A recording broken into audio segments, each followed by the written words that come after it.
Good evening, this is News.PH, but it's not politics as usual. I'm Pia Hontiveros.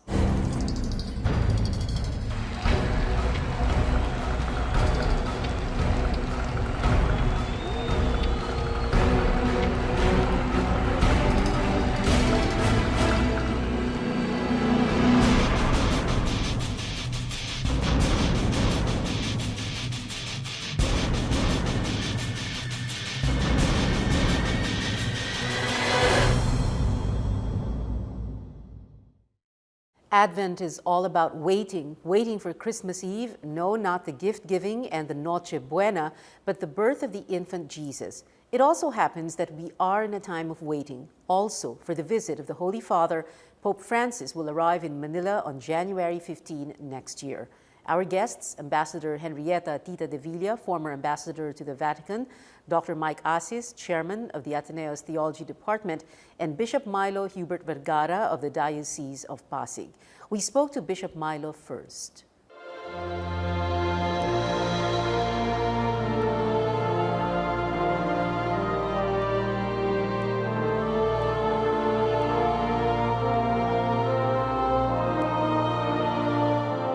Here with us tonight is Bishop Milo Vergara. Good evening, Bishop Vergara. Thank you very much for joining us. Good evening, Pia. Bishop, before we talk about Pope Francis and his upcoming visit, can you tell us first about your background, how you became a priest? Well, I was schooled by the Jesuits, no? Blue-blooded Atenean. Grade school, high school, and I finished management engineering course in Ateneo. Okay. Wow, very difficult course. In fact, this year, we celebrate our Pearl Anniversary. It's our batch's Pearl Anniversary. I just celebrated Mass for them prior to our fellowship. No?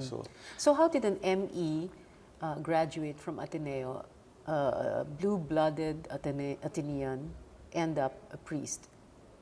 And why didn't you choose to become a Jesuit? First and foremost, I had a search in with the Jesuits, no? And they were very helpful in my intellectual formation, no, in Ateneo, and also in discerning my vocation. I already felt I was called at that time. No? I think I had that retreat in 1983 before I graduated. 83, after the assassination? Yeah, yes. Okay. And before graduation, I was thinking about it.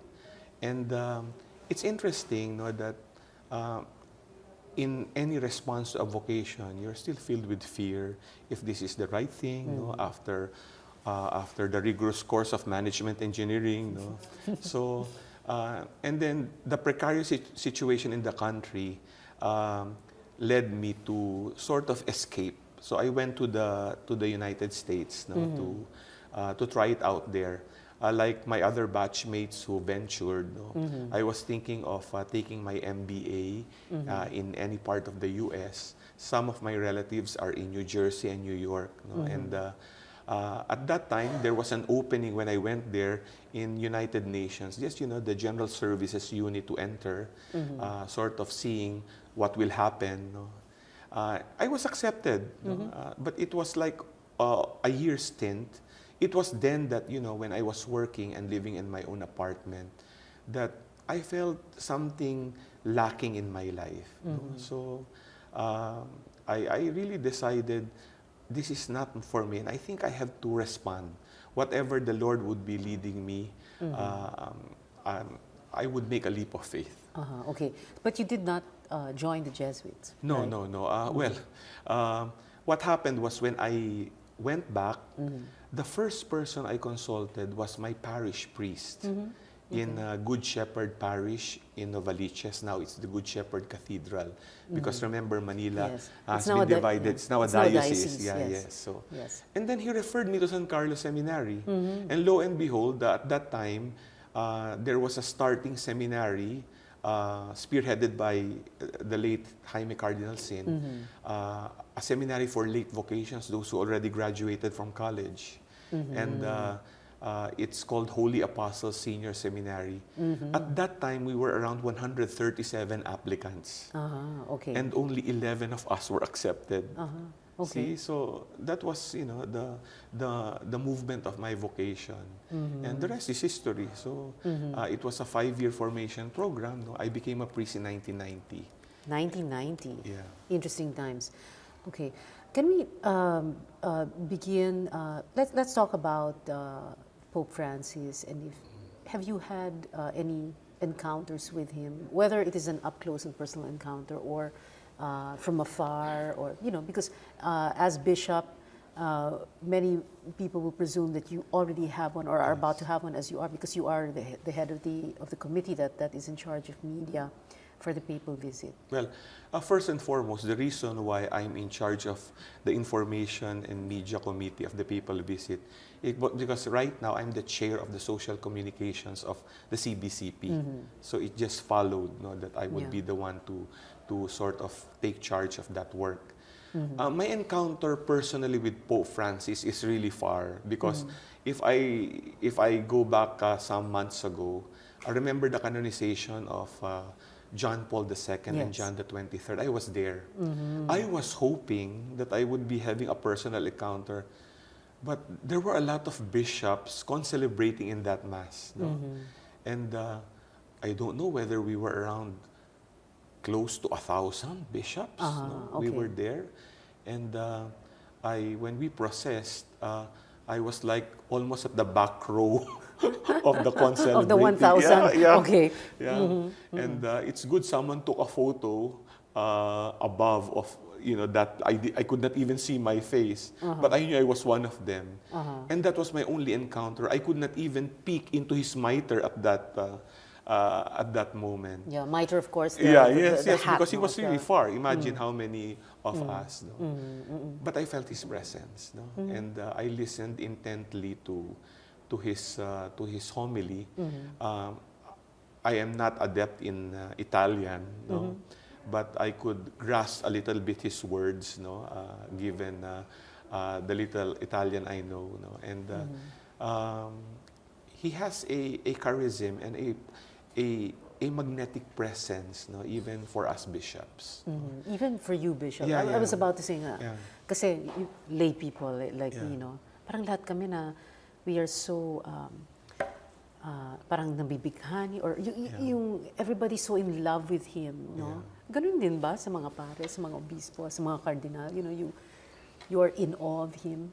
Oh, yes, actually, it's because he speaks in a down-to-earth mode. I think that's how I would put it. He speaks to the heart, no? And whenever he speaks to the heart, even though at times his words may seem harsh, given how he sort of tells what we should do as bishops, ito yung tama eh. So I feel, no, our call to authentic service is something that he drives home in terms of point-blank perspective when he tells us, for instance, you bishops, you must smell like sheep. You see, the catchy term, if you want to put it, his words, no, would conscientize you, because there are times, you know, when you're a bishop, you're a priest, no, there are moments when you might forget that you must also stoop down, no, and you must be in touch with your people. I think trying to do multitasks might also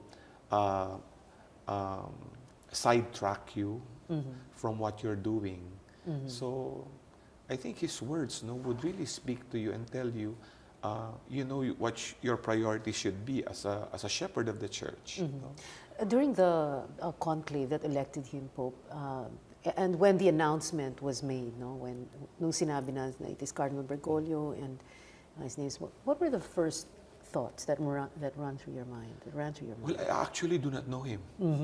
Okay, Honestly, so you were wondering, sino? Parang ganun, who? Yeah. Parang ganun. Who's this? No? Yeah. So I had to do my research, do my reading.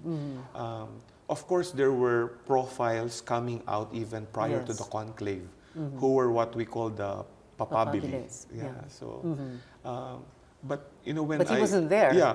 But when I heard that the one elected is a Jesuit. Jesuit. Doon kayo nagsisi. Yeah. Oh no, I should have been a Jesuit. Ganon. Well, you know, the first thing that came to my mind, if you go to Rome, there's you call the Black Pope, Yes. the Jesuit. Jesuit. And now I was thinking, now we have a white Pope who is a Jesuit. Who is a Jesuit? Okay. What did you will meet him again in? Well, you will meet him in January. Yeah, And yes. again, you're hoping that somehow, some way, you will get to actually. Yeah, actually, I just received a note from the CBCP, just a few days ago. You're going to be the Manila Cathedral. No, not. What? No, I will be in the Manila Cathedral. Okay. I'll be with the other bishops. But what I'm hoping is I would have a personal encounter with him. But given my work in managing the concerns of information and media during those sort of 4 days, I wonder how that will take place. Yeah. But lo and behold, I received from an email Yeah. that I would be one of those bishops Oo.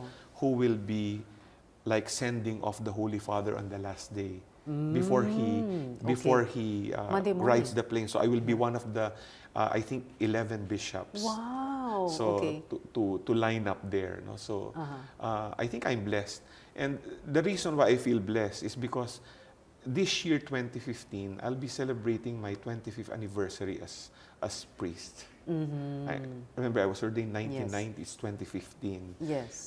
So I think it's a blessing, it's a grace that I will be encountering Pope Francis.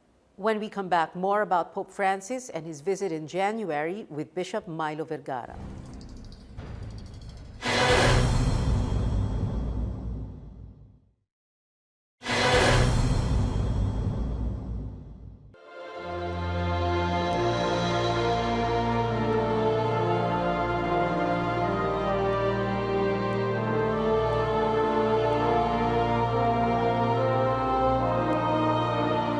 News.PH continues with his conversation with Bishop Milo Vergara about the coming of Christ and his vicar.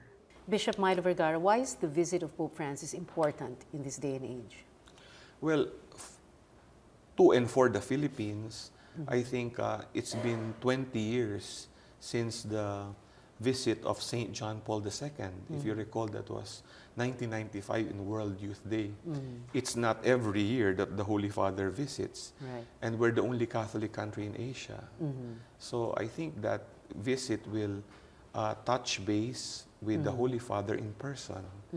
And it's really something that I think all Filipinos, especially Filipino Catholics, would want to experience a personal encounter with him. Is there any other country that has had a visit from a pope in the span of 20 years? Many countries, Many, many countries. okay. If you recall, just this year it was in Korea, in Asia, still in Asia, and then before the visit to the Philippines, he will be coming from Sri Lanka. No, but like in Korea, so was there a papal visit like from Pope John Paul II or Well, Paul VI to Korea? I think there was, but I cannot recall the exact year. Okay, okay. A while ago you said, many people will want to encounter Pope Francis. But of course, I mean, an up-close and personal encounter might be a bit impossible for every last one of us. Yeah. So what can you say to people who want to meet the Pope in person, but most possibly will not be able to meet him in person? Well, I think the presence of the Holy Father in whatever channel, in whatever way, is already an encounter. Each day I encounter Pope Francis when I open my tablet, because I read through his and updates on his words, his speeches. So it becomes also food for my soul, because I think he speaks also in behalf of God. I recall when St. John Paul II was here in 1995, just looking at him on TV moves you. Yeah, makes you cry. Yeah, makes you see cry. him on TV, iyak ka na. Yeah, Oo. that's why. I had a personal encounter with John Paul II in 1995. Okay. Remember, I was ordained in 1990, Yes. and I was assigned formator in San Carlos Pastoral Formation Complex. I was director at that time in Holy Apostle Senior Seminary. Okay. And so where exactly did you meet JP2? Well, what happened then was he had to go to San Carlos because he had to address the Federation of Asian Bishops Conference that was happening at that time. Okay. And we were instructed that all the formators of all the seminaries would be in the lobby to welcome him. So we were so excited. That's why I was sort of second in line because I was one of the rectors of the seminary, and I was psyching myself on what to tell him in case, I kiss his hand, meet him in person, look at him. But you know what happened? Well, you know what happened when he looked at me, I held his hand, nagmano ko, and then he said, "Are you a Filipino?" Really? I could not say anything. I could not say anything. Sabi ko, at the back of my mind, nasa Pilipinas ka eh. Mukha ba akong Japanese, Korean? So what was your response? Well, I was really speechless. Speechless. And then that was my moment. It was the next person who passed. It was like, just seeing the face of God, and he passed. Oh my, okay. Yeah. Well, seeing the face of God, it might take a while. I know. But, it might take a while, the waiting. When we had that recollection with you and Cardinal Chito, Cardinal Chito Tagle, both of you spoke a lot about Advent, about that there is grace in waiting. And it's interesting that we have Advent now. We're waiting for the birth of Christ Jesus. We're waiting for Christmas. And then it's like Advent. It is Advent also because we're waiting for Pope Francis. Yes. What are the What are the thoughts that go through your mind? Well, I think the first thing is if we inculcate a spirituality of waiting, it is to cultivate the desire of longing. We all have desire, and we desire for many things, material things, whatever. Happiness. Happiness. And things that we ask from God, things we yearn. So why not cultivate your longing for God? And that's the experience of Advent. You long for Him. And here comes the Vicar of Christ in January 2015. He will be coming here. We long for Him. So I think, given this longing, we should steer in our hearts also a mode of preparation. Because you see, desire is one, but preparation is another thing. We have to prepare for someone who will enter into our lives. For Christmas, it's Christ. So I feel that Christmas Day will be an opportunity where it will be a close encounter. We commemorate the birth of Christ. So, why not prepare for that moment? We do it every year, but I think every year has something distinct and unique. But for us personally, what do I want to prepare myself for as He enters my life this year? In the same vein, it's not every year that the Pope comes to the Philippines. So how can I prepare if that will be a personal encounter in whatever way? And I'm sure the Pope will speak to our hearts, non-verbal or verbal. And it will move us, definitely. But I'm also concerned with the aftermath. Because what's going to happen after the euphoria of the visit? Yes, so there's a high of the visit. We will be touched, but then it should move us to action. Because if we encounter Christ through the Pope, then that must move us to a conversion experience that will lead us to lead, upright lives, holy lives. It's a journey, but I think it's something that we have to work hard for. Conversion. So the warning sign that we were not moved by either the coming of the infant Jesus or the coming of Pope Francis as Vicar of Christ is that we won't change. We're going to go right back to what we were like before. It's very sad, but it happens to us. But I think, someone asked me, what touches you when you see Pope Francis? I think one word could be used, authenticity. You see, when he speaks authentically. Yung sa Tagalog, totoo eh. Totoo. sincere, totoo. No? And I think siguro yun ang hamon sa atin no? Authentic conversion. Yun totoo. Hindi yung balik sa dating ugali. Though it's a lifetime process. But it's a lifetime process. Whenever God calls you, at least you tried and you found ways and means to make that process work. The theme of the visit, kanina, I thought you were going to say mercy, but then you said authenticity. But mercy and compassion, the theme of the visit. Even Cardinal Chito, when I interviewed him earlier, he expounded on that, what it really means. And then we heard what both of you said during that recollection about mercy and compassion. Can you tell us more about that?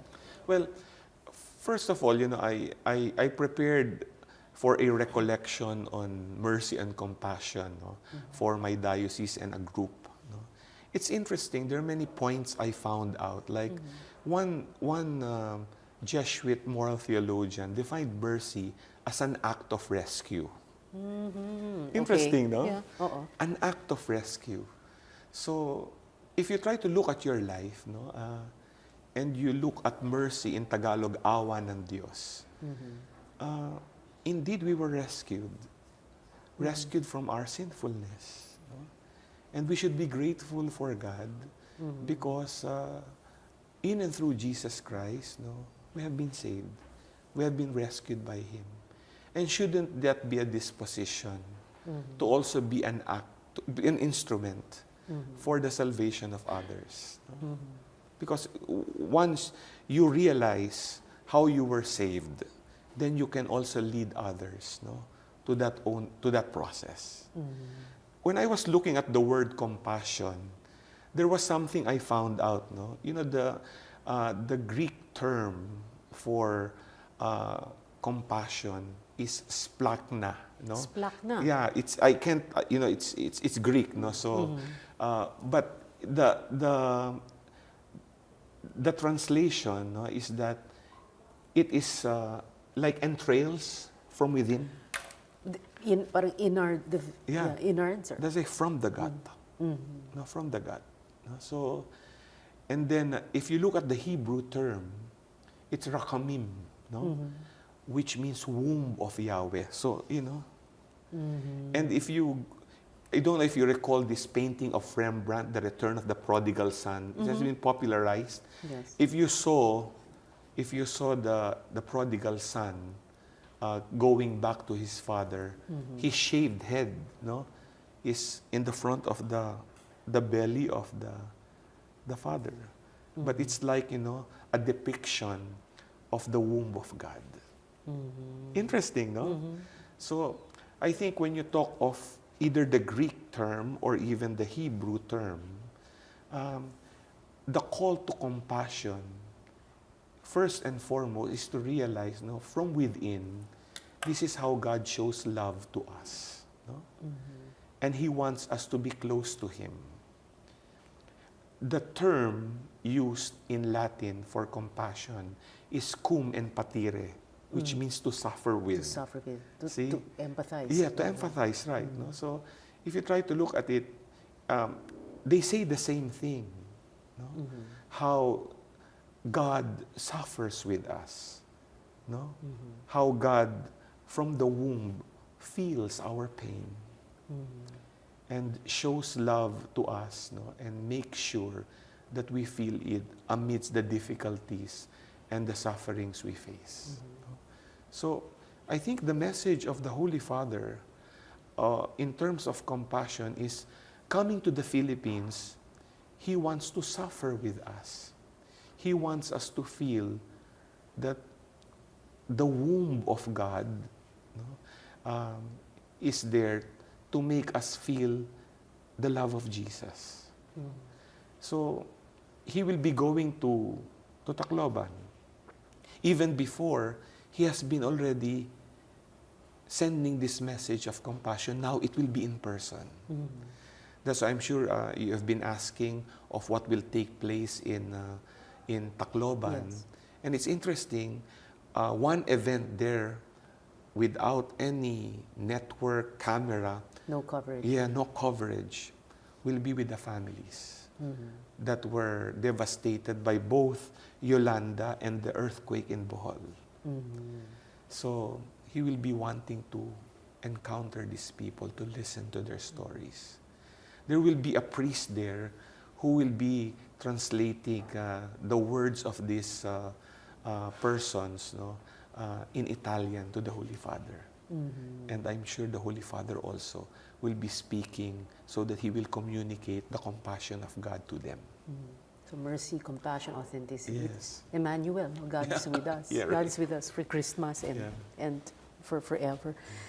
Final words, Bishop Milo? It's the eve before Christmas, no, and I'm sure we have been preparing for our Noche Buenas, and we look forward to it, no, our meal together. But I think the highlight of any eve would also be our Christmas Eve Mass, no, where we will be with Jesus in the Eucharist. No? It is at that moment when we feel His love and we commune with Him. And the Word made flesh is God with us. No? So I'm sure it will be a personal encounter again this Christmas Eve and the whole Christmas season, where Christ enters our hearts. And we look forward to Pope Francis's coming, no? And he will be another encounter with Jesus. And it's our hope that come January 15, we're prepared because we will be meeting Christ. Thank you very much, Bishop Milo Vergara. News.PH will be back with Ambassador Tita De Villa.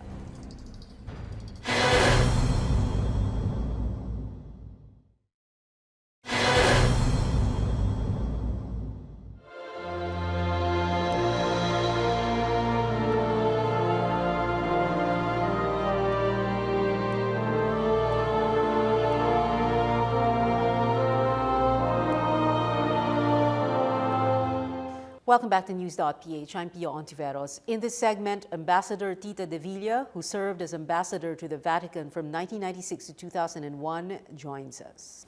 Ambassador Tita De Villa, thank you very much for being with us on this Christmas Eve episode of News.PH. Ma'am, let's begin with what were your individual encounters with the Pope? So we're not just talking about Pope Francis, we're talking about Pope John Paul II. With Pope John Paul II, saint now, I hope plenty. My goodness, when he was canonized as saint, they suddenly came to my mind and crowded all my memory because I had so many encounters with him. And the beautiful thing, which is a blessing in my life, is that he knew me. Yeah, he knew me. He calls me by my first name. Really? Yes. Oh, so I guess it must be like what you're feeling now. Because imagine, does everybody know that you will be part of the papal entourage for media?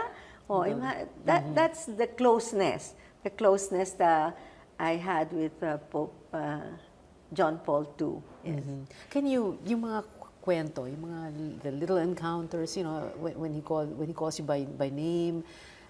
He does. He surprises you with many things, but the immediate impact of Saint John Paul II is that you feel that God has come down in person to you, and it's not a God that is fearful, you're scared of, or who brings power like brim and fire with him. No, it's the presence of a loving Father. Yes, he was that. No, he was that, and not just a loving Father, but one who can be your friend, who offers to be your friend. And what is very basic about him is that he, at the end of it, he leads you or he shows you to Christ. That's the beauty of it. And I remember one friend of mine whom I invited to be in the committee for the papal visit of 1995 is from government, because at that time government really put all the resources of the entire government at the disposal of the church to make the visit beautiful and meaningful, just like now, I guess. He was ready because I only selected about 12. The nunciature said, you can bring 12 to greet the Pope and for the Pope to thank, because he's very, very pleased with the entire visit. So I did. And while we were waiting for the Pope, he was saying, I'm going to tell the Pope so many wrong things about the church. Why people are leaving the church, while at that time, while people don't seem to be listening to the church. I will tell him all this. I just reminded him, please, because you must remember we're 12 and there are others waiting. You cannot grab the whole time for yourself. Leave it to me, he said. But you know, when we got there and I introduced him to the Holy Father, Hindi na makapagsalita. Nahulog. He fell on his knees and started crying, holding on to the, hawak-hawak niyang Pope dito. And all he could say was, Holy Father, forgive me, and forgive my wife. Pagkatapos sabi ko, ba't pati yung asawa mo, sinama mo, and where were all those things that you said you were going to tell the Pope of what's wrong with the church? I don't know, he said. Parang the moment I saw him, I just felt that I am so unworthy of that presence. And that's it. I guess the Pope now, Pope Francis, he calls it the logic of the encounter of presence. And it's a presence, even with Pope John Paul II, a presence of closeness, a presence that brings warmth, a warmth that moves you to serve with love, to reach out to others. They make us feel like God is truly with us. Yes, that's it. And a God who cares, a God who loves, not just a God who punishes or who judges or condemns. No. What were your first thoughts when Cardinal Bergoglio was elected Pope? When you heard his name? I didn't know him because he was never in the Curia. Maybe once in a while when they're called to Rome to do their ad limina visit. That's every 5 years. They give a report of what happens in their diocese or their country. And then also in the synods, I guess he would be there. But he was never in the Curia. That's why I never heard of him. But there was something that struck me when finally there's a Pope and they open the curtain, no? And he just stood there. For a long while, he just stood there. And the thing is, he asked the people to pray for him. And that afterwards, to pray together with him. Those are very, very nice signals for me. I was really so touched, and I remember myself saying that, God, you really know how to choose whom to send at the right time for your people. When you say you really know how to choose who to send at the right time, Pope Francis came just in time, just in the nick of time for the church. Well, because he follows Pope Benedict, no? Pope Benedict is very different because he was elected quite advanced in age, and Pope Benedict is different in the sense that he's a very good man. I know him. He's also a very dear friend, even from being a cardinal. He's very, very intelligent. And I would say the books that he has written, that I have, he has given me several books that he had written. When you read them, you will understand what the church is all about. And even when they say he's such a bright man, there still is that the basic of it is that it's a church of love, because God is love. That's the very basic of it. And I feel that Pope Francis, having been elected right after Pope Benedict, puts those words of Pope Benedict or those teachings into active, what you call that, expression. Okay. You will meet Pope Francis this January. Or you had met him before already? No. Not yet. So you will get to meet him this January. I hope so. You hope so? Because we are in charge. I'm in charge of an organization of women in the church, Mother Butler Guild. And you know what we do? We do servant service, really servant service in our parishes. We clean the altar, the sanctuary especially, and we sew the vestments used for Mass. If we don't sew them, we are the ones to procure them. But definitely we wash them and prepare them for Mass. Talagang achay service. And that's what we're going to do here. We're going to do the same service for the Masses in the Manila Cathedral and in Luneta. But then I was telling my mother butlers this morning, I was in a hurry nga so that I'd get here on time. I was giving them an orientation. No matter, it's not simply being happy to be there because of the chance to see the Pope. Whether we see him close or we see him far or we don't see him at all in the place where we will be, the fact that we were chosen also to serve, that's a gift already. That's a gift already. And his message of mercy, compassion, and always going out to others, and he always gives expression or gives actual meaning to what it is to reach out to those in the peripheries, to those in the margins. Kaya sabi ko, yung mga those of you who are assigned sa Kubol, because there are 19 communion Kubols spread throughout Luneta up to Taft Avenue. Wow, okay. Yes. Can you imagine some of my mother butlers are there in the periphery? Yun ang periphery talaga. Yun ang periphery. Taft Avenue, wala ka na madidinig doon, no? So I said, be happy, because that's a blessed place where you are. I guess that's the same message you have for other people who will not be serving, part of the preparations, part of the committees, people who want to meet him. I think there's not a single person in this country who does not want to meet him. Yeah. Everybody wants to meet him. You know, it's like kulang na lang dudumugin siya, you know. And especially now, because I have to thank media for that also, you people, no? Because terrible din yung consciousness, yung pagdodrum up ng interest for his visit. Although I believe that even if it were not so, people would still run out. I was telling John Paul II when I presented my credentials, because he was still so amazed at the people. He said, I never saw such a big crowd of people in one event. And he was even the one who said, I said, Your Holiness, I think about more than 4 million. No, that would be 5 million or more. There was no space, he said. He never saw so many people, and he was so touched by that. So what can you say to people who will want to meet him and who most probably will not be able to get, meaning to kiss his hand, to get near him, to touch his vestments or whatever? First of all, we should already thank God that we are being visited by his Vicar, no, by his representative on earth, that we are being visited even if we're so far, diba? And be thankful also for his desire to visit is because he wants to be near to the victims of disasters. He wants to bring the closeness of the church, the concern of the church for these people.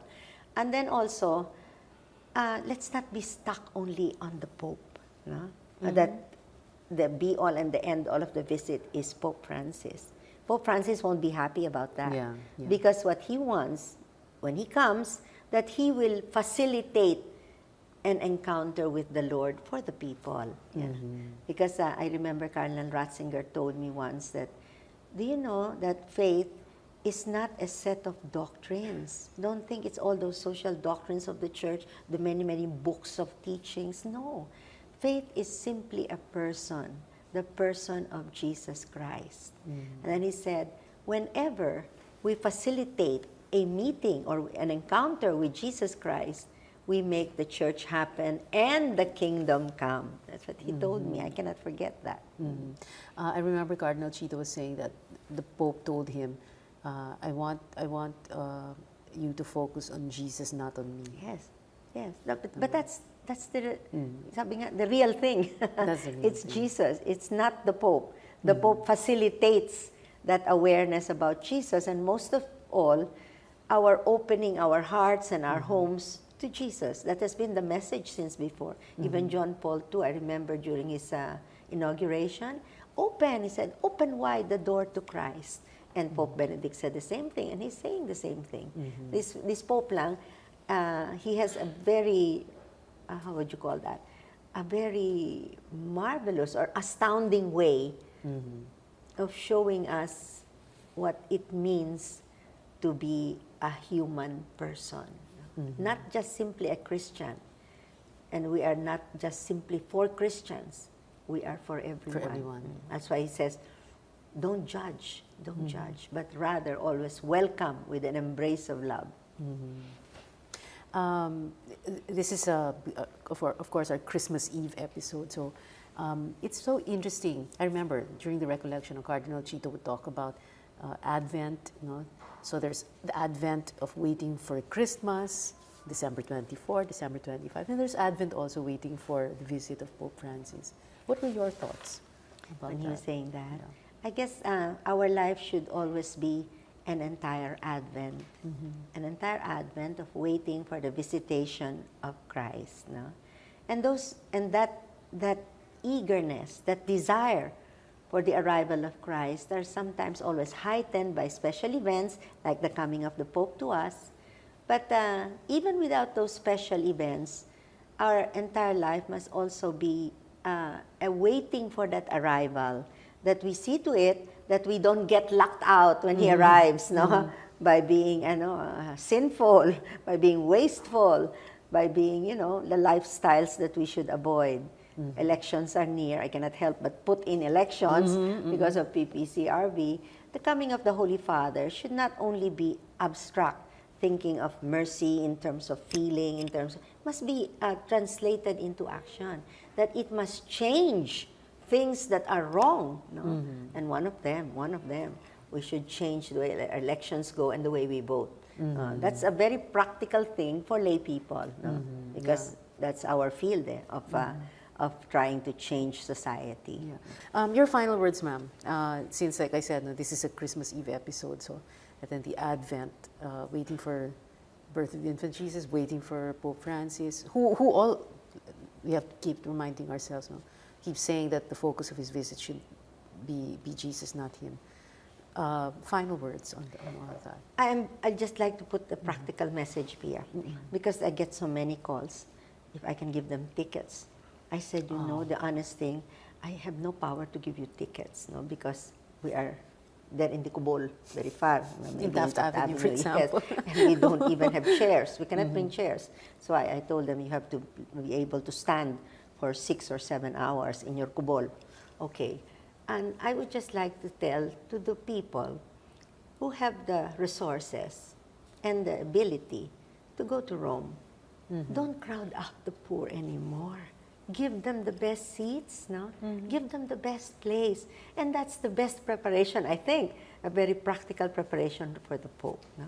Give it to those who will not even be able to go near if it were only their own resources. Give it to them, leave it to them, leave the space for them, so that we can also show the Pope that, like him, we are not static. We go out to the neediest, to those in the peripheries. Thank you very much. Ambassador Tita De Villa, thank you so much for being here, ma'am. Glad to be always with you. When News.PH returns, Dr. Mike Assis, the chairman of the Ateneo's Theology Department, joins us.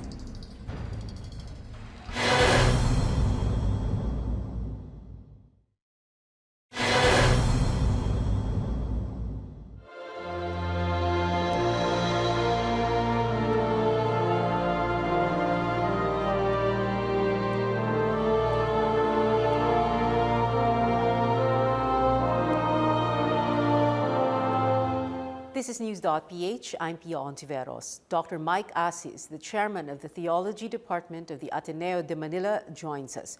Mike has been our resident church layperson expert through so many church stories and coverages. Mike, thank you for being here on this Christmas Eve episode. Merry Christmas to you. And you. And Arvin in Beijing. Yeah, and Tintin, you're right. Okay, Mike. I was going to begin with, did you have an individual encounter with Pope Francis? Of course, no, not yet. Not with any Pope. Not with any Pope. In the past. Yeah. Although I saw John Paul II in Luneta. He passed by the grandstand. We were there. You were in the grandstand? Or No, we were right in front. Yeah, Just right in front. Okay. But it was a quick glimpse of the Pope. Ako, I have never seen a Pope in person. On TV, yes. And it affects me. I mean, nakita ko lang si JP2 on TV, naiyak na ako. But Ganun din soon ang you will epekto ni meet Pope the Francis. Pope. Yeah, but, okay, wait. So, but tell us first, what was that encounter, even from a distance like, no? Seeing the Pope JP2 in front of you? Well, I've always tried to explain to myself parang why people are so obsessed with meeting a religious figure like the Pope. And I said, I realized, well, perhaps because the Pope represents Jesus or God here on earth. So they really want to have a glimpse of that person. So it's really an encounter with the sacred, I think, for want of a better term, that makes people want to have a glimpse of that kind of figure, of religious figure. I know I asked you this question when we were when we had that vigil coverage for the conclave and when Pope Francis was elected. But what, refresh the memories of our viewers. What were your thoughts when you learned that it was Cardinal Bergoglio, whom we had never heard of before, that was elected? Well, quite frankly, my thoughts were, it's not Chito. we were routing for. I mean, honestly, Chito. Yes. So I was surprised who this Pope was. He was not in the short list that we prepared. We were scrambling for any information about him during the conclave coverage. But then it struck me that for some reason this Pope appeared different. No? He appeared white, very white. No? I remembered all the popes that appeared in the balcony. They were wearing some kind of The golden vest. garb on them, but he was he was just wearing his white habit, and then he stared at the crowd for a few short seconds. I don't know if he was just I'm not sure if he didn't know what to say or he was just reflecting on the immense burden or opportunity of the moment or grace of the moment. But then he started to ask people to pray for him. So that was, I think, a very humble gesture from a Pope. And he tried to kneel down, I think. He tried to kneel down and ask for the prayer from the...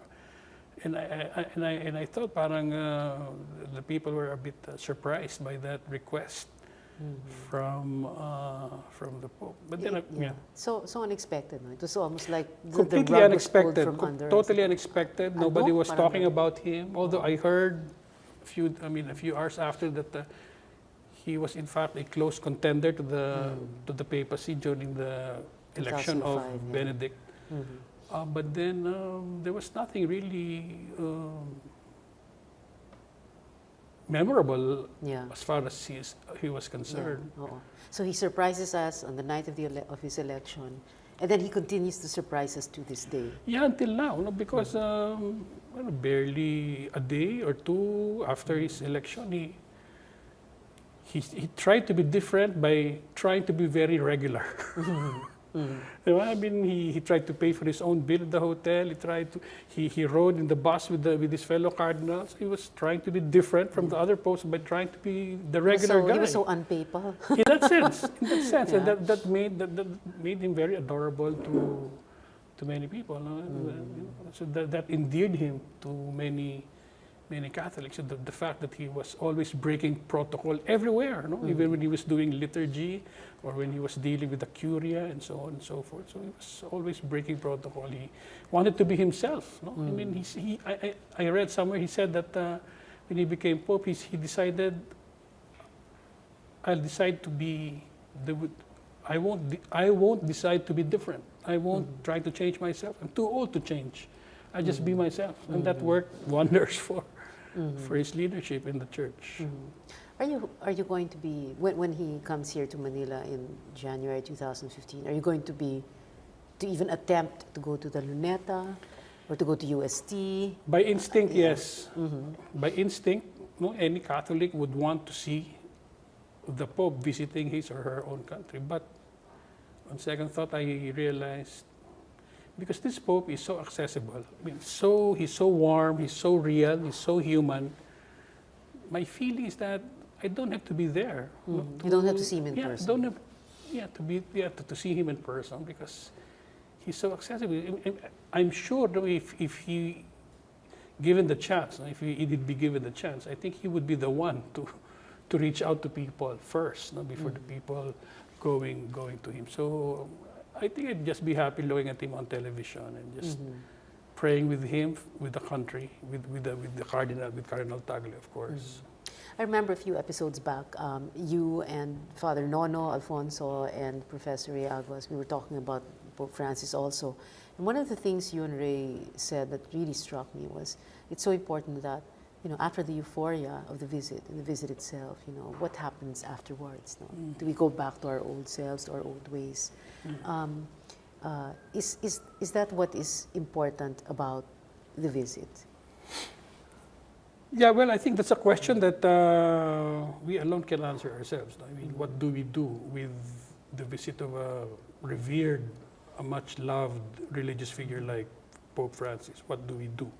So that's the question we can only answer ourselves. So the problem is many popes, or a number of popes have visited the country, but what has happened?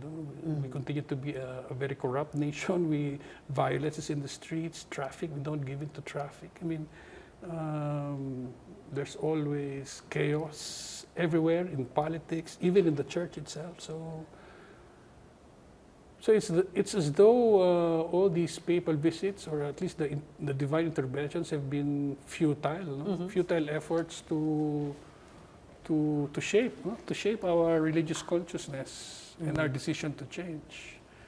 So I guess the answer would be, well, if we take the initiative to take this inspiration and help change our lives personally and structurally, change the church, change our priests, change our leaders, hopefully there can be genuine renewal in the church, because the Pope envisions a church for the poor, where the church can really include everyone, the poor, the marginal, the outcasts, even the non-believers, to include in the fold of the church. You were talking about how you might just, see him on TV na lang. No? I mean, although what is the word you used? I forgot the word. Accessibility? Yeah, no, yung parang automatic ba sa mga Katoliko na andyan si Pope, pupunta natin. Ano? Instinct by instinct. Yeah. By instinct. Oh. So, syempre, there are millions of Filipino Catholics who want to see him. Would you say the same to them? I mean, that watch him on TV, or yeah, well, well, certainly, very few Filipinos will be able to meet certainly him. It's impossible to see the Pope. I mean, it's very hard. It's very hard to have a private audience with the Pope. But certainly the advice is if we can watch him on TV or pick up a pamphlet about him and so on, and just in the spirit of his humility, in the spirit of his love for the poor, in the spirit of his desire to include the outcasts, in the church, hopefully that can inspire our lives, to be more open, to be more accepting of people despite our differences, our racial, our religious, sexual differences. We can still witness to a kind of church that gives a premium on love of neighbor, and justice, love of neighbor and justice for the poor. So hopefully this visit can 4 days, I heard classes are submitted in Manila, hopefully in Quezon City also. But anyway, these 4 days will be well, as they say, these days will be grace-filled days. Okay? God will be working, I hope, in a very special way in our hearts. I always remember there's grace in waiting. So waiting equals Advent. So we have Advent. This is our Christmas Eve episode. We have 4 Sundays of Advent. We wait for the coming of Christ. And then we also wait for the coming of his Vicar in January. What are your thoughts about that? And what do you want people to remember? Well, waiting requires a lot of patience. It requires a lot of wisdom.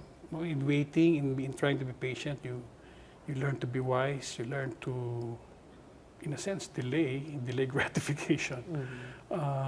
So with Advent, we really anticipate the coming of something special. Okay, but what makes the occasion of Advent special is that it is in the waiting. It is in the waiting that we garner this strength, this wisdom, this hope of anticipation.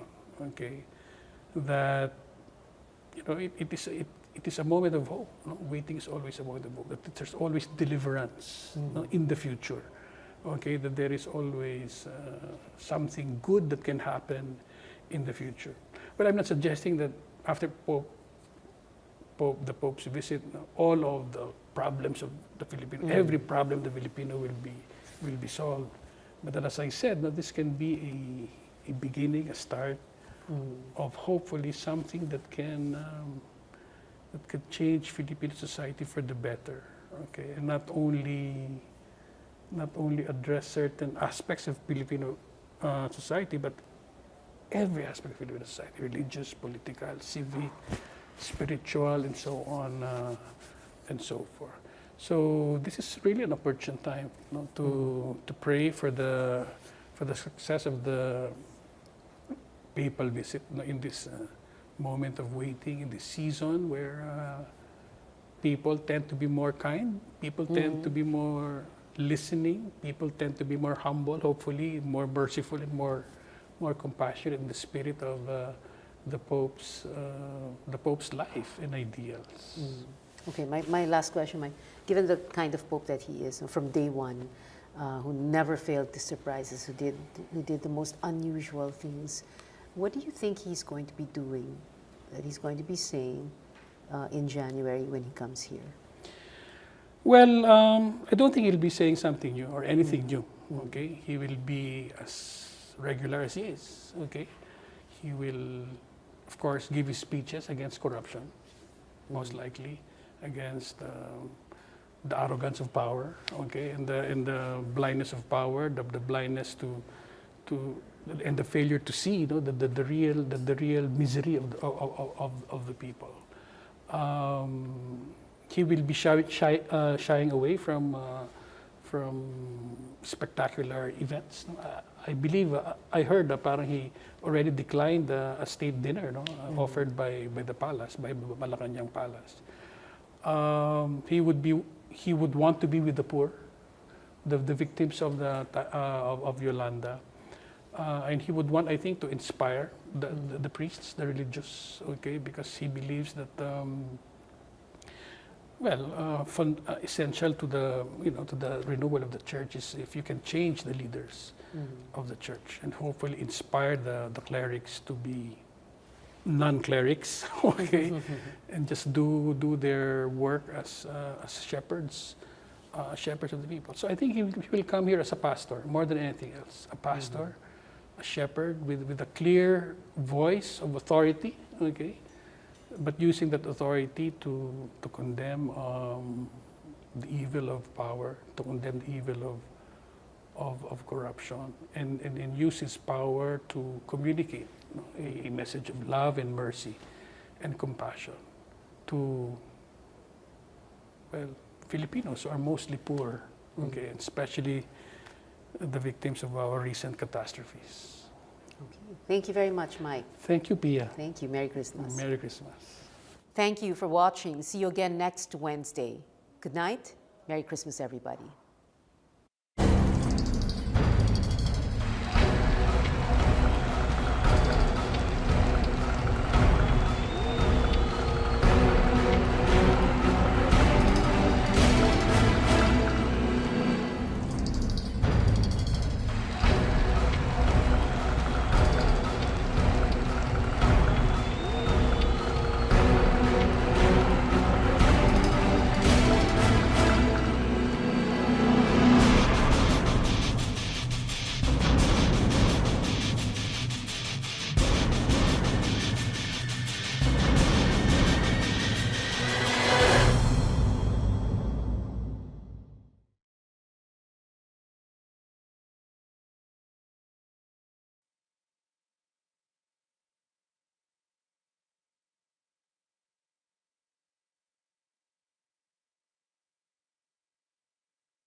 Good evening. This is News.PH, but it's not politics as usual. I'm Pia Hontiveros.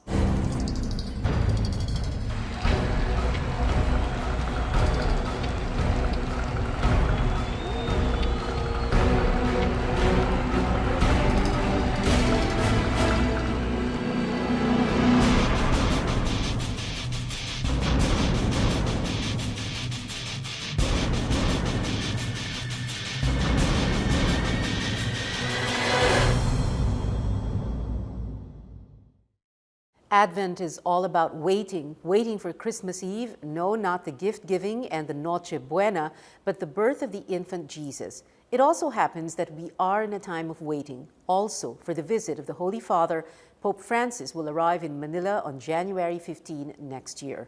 Our guests, Ambassador Henrietta Tita de Villa, former ambassador to the Vatican, Dr. Mike BA in any part of the U.S. Some of my relatives are in New Jersey and New York. No? And at that time, there was an opening when I went there in United Nations. Just, the General Services unit to enter, sort of seeing what will happen. No?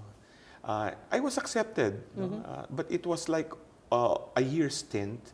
It was then that, when I was working and living in my own apartment, that I felt something lacking in my life. No? So I really decided this is not for me, and I think I have to respond.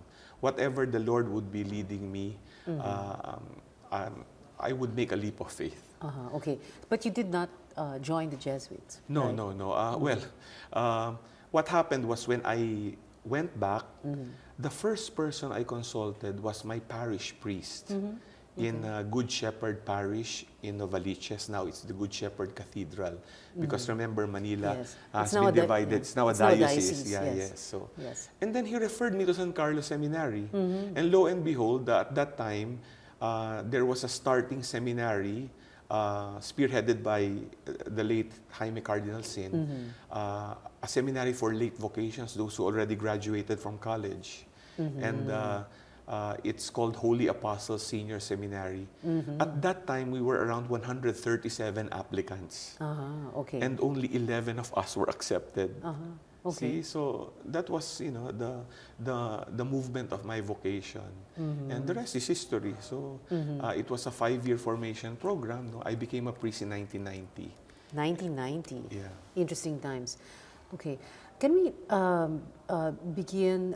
Let's talk about Pope Francis, and have you had any encounters with him, whether it is an up-close and personal encounter or from afar, or because as bishop, many people will presume that you already have one or are about to have one, as you are, because you are the head of the committee that is in charge of media for the papal visit. Well, first and foremost, the reason why I'm in charge of the Francis, chairman of the Ateneo's Theology Department, and Bishop Milo Hubert Vergara of the Diocese of Pasig. We spoke to Bishop Milo first.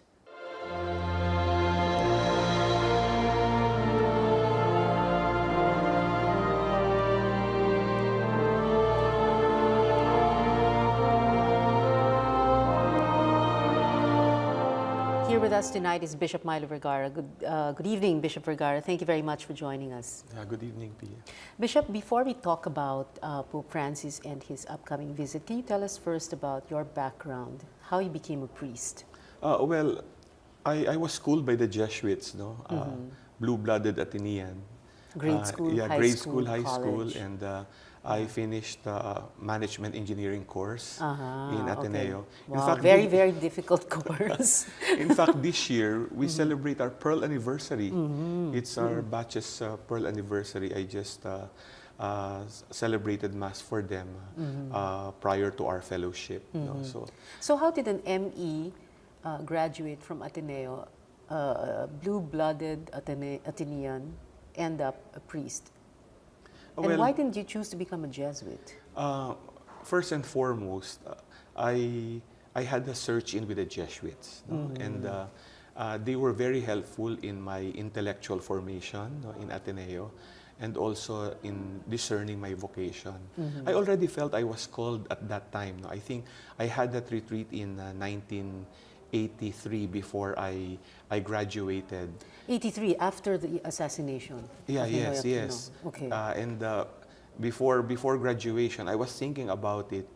And it's interesting that in any response to a vocation, you're still filled with fear if this is the right thing, after the rigorous course of management engineering. So, and then the precarious situation in the country led me to sort of escape. So I went to the United States to to try it out there. Like my other batchmates who ventured, no, I was thinking of taking my